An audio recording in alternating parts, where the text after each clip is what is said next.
Cumprimentamos a todos com a paz do Senhor. A lição de número 8 para classes de adultos. Lição para o dia 23 de fevereiro de 2025 tem o título Jesus viveu a experiência humana. Texto áureo Mateus 4, 23. E percorria Jesus toda a Galileia, ensinando nas suas sinagogas e pregando o evangelho do reino e curando a todas as enfermidades e moléstias entre o povo. A verdade prática nos diz que o Senhor Jesus Cristo teve vida social, amigos, parentes, interagia com as pessoas e era conhecido dos vizinhos e moradores de Nazaré, onde fora criado. Se você não é inscrito no canal, inscreva-se e ative o sininho de notificações para não perder nenhum dos novos vídeos postados aqui. Leitura bíblica em classe, João 1, 43 a 51 e Mateus 26, versículos 37, 38 e 42.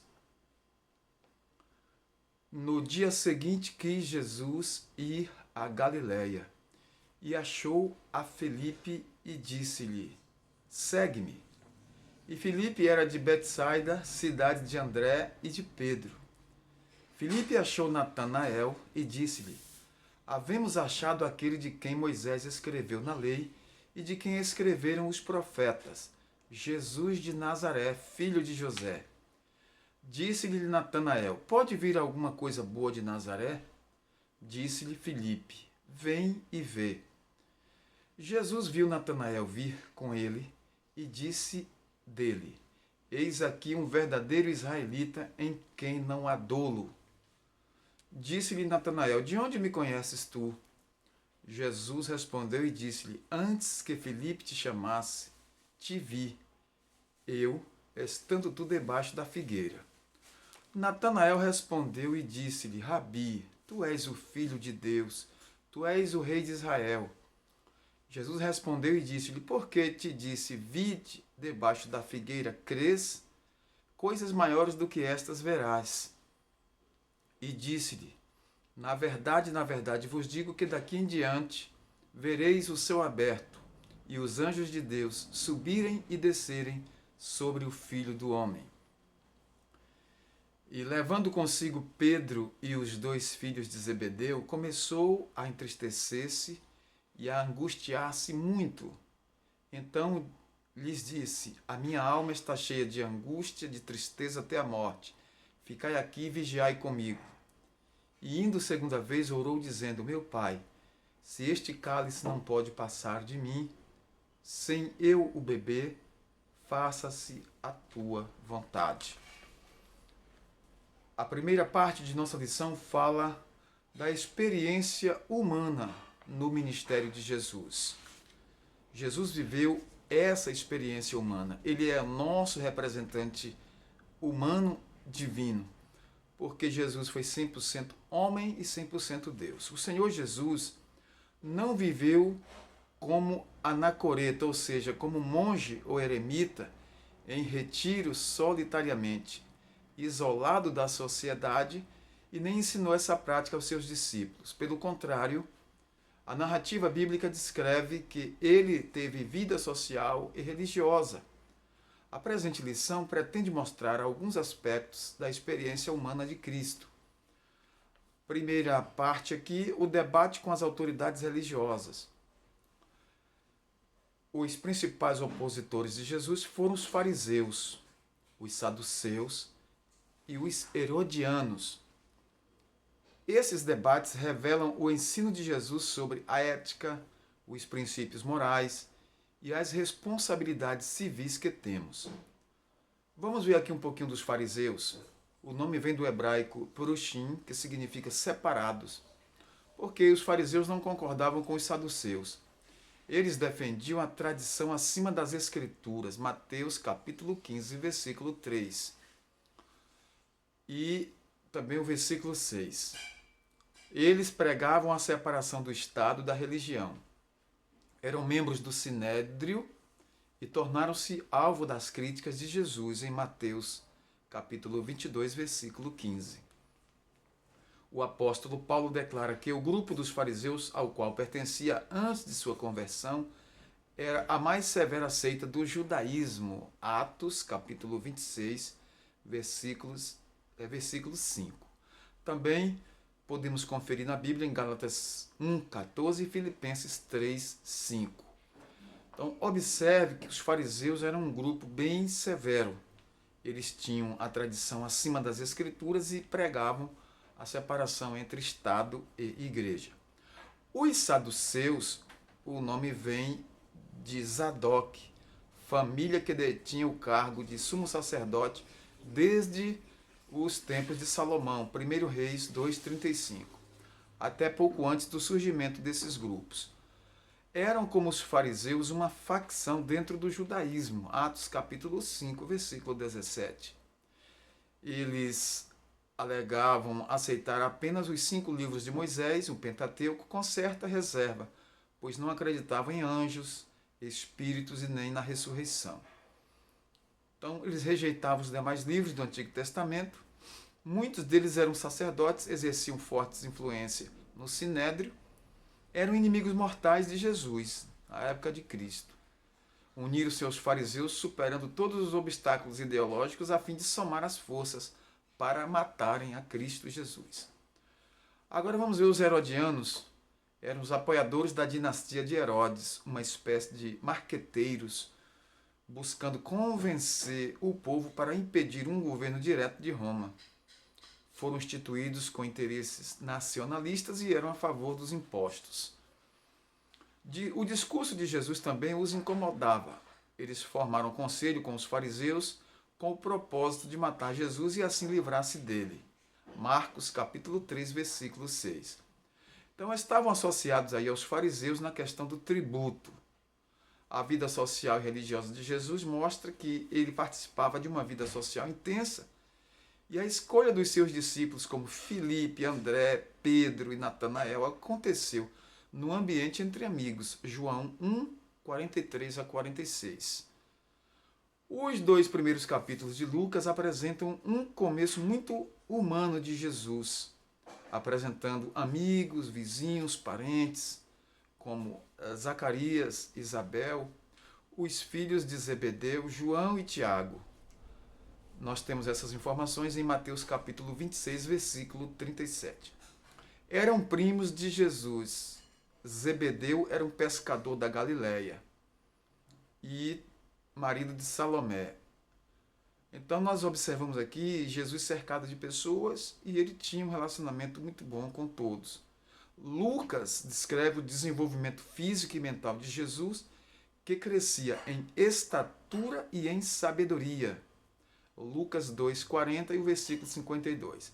Interagia com as pessoas independentemente de sua condição social e espiritual, convivia ali com publicanos e pecadores, fariseus, a mulher pecadora e a mulher samaritana. Então, isso gerava entre os seus opositores uma espécie de rejeição, porque ele dizia: esse aí come com publicanos e pecadores, conversa com mulher pecadora, está até entre os fariseus. Mas Jesus veio para salvar o que se havia perdido. Características próprias de um ser humano, 100% homem. Jesus nasceu de uma mulher, embora gerado pela ação sobrenatural do Espírito Santo, e seu nascimento, contudo, foi normal e comum como qualquer bebê. Ele sofreu, chorou, sentiu angústia, sentiu sono, fome, sede, cansaço. E Jesus morreu. Então, a diferença é que não ficou morto como qualquer pessoa, mas ressuscitou ao terceiro dia, passando pelo ardor da morte.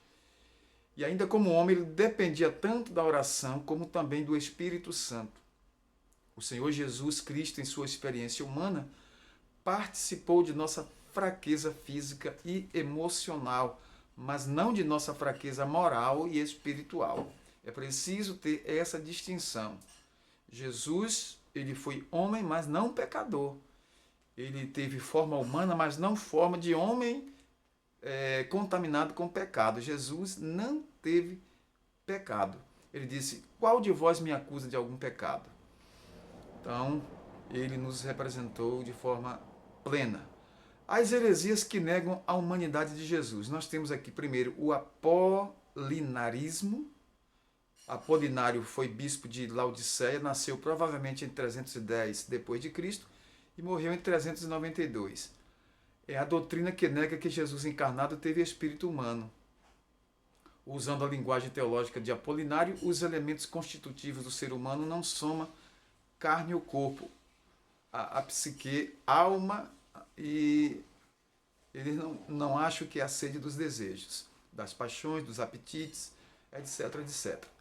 Em relação a Jesus, eles diziam em relação a Cristo que ele possuía uma soma humana e uma psique humana, mas não uma pneuma humana. Segundo Apolinário, o verbo teria ocupado o lugar da alma na encarnação, com isso negando aí que Jesus tivesse espírito humano. Então é uma forma de negar Cristo, de negar a constituição de Jesus. A igreja reagiu na época, sim. A humanidade plena de Jesus está muito clara no Novo Testamento, que fala do corpo físico de Cristo, a sua alma e seu espírito. Essa humanidade de Jesus é igual à nossa em Hebreus 2, 14 e 17. Porém, a diferença é a sua impecabilidade. Quer dizer, Jesus nunca pecou e nem passou resquício nenhum de pecado em sua vida como ser humano, 100% homem. De modo que ele é o verdadeiro homem perfeito, o Filho do homem. O apolinarianismo foi declarado heresia no Concílio de Calcedônia em 451. Vamos ver o monotelismo, que é a doutrina cristológica do patriarca Sérgio de Constantinopla, que ensinava a haver em Cristo uma só vontade. O termo vem de duas palavras gregas, mono, único, e telema, vontade, desejo. Era uma tentativa de conciliar a teologia monofisita com o credo de Calcedônia, que reafirmava as duas naturezas intactas, separadas e inconfundíveis em uma só pessoa, em Jesus. Então não vou me ater muito a esse pormenor aqui. Vamos passar à terceira parte. A Bíblia ensina tanto a divindade quanto a humanidade de Cristo. E esta lição fala da sua humanidade. Vimos na lição passada a sua deidade, não é isso?